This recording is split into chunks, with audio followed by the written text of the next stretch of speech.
Feynman was one of the great physicists of 20th century. He received 1965 Physics Nobel Prize along with Tomonaga and Julian Schwinger for the fundamental contribution in quantum electrodynamics.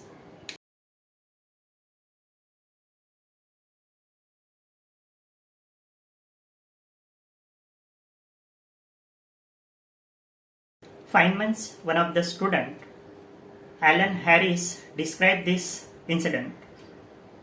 He was studying at Caltech, that is California Institute of Technology.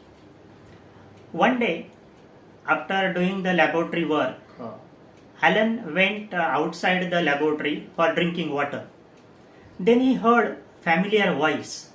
From other end of the hall, that voice was coming, and Alan immediately recognized that voice. That voice was of Professor Feynman. So he peeked into the hall, and what a surprise! Feynman was practicing his lecture in empty hall, and it was a full dress rehearsal, means all gestures, expression, enthusiasm and chalkboard notations also. For a teacher, it is very difficult to deliver the lecture in empty hall, because when he actually delivers the lecture, students sitting in front of him are bouncing with joy and bubbling with enthusiasm. So all gestures or expressions or enthusiasm comes naturally.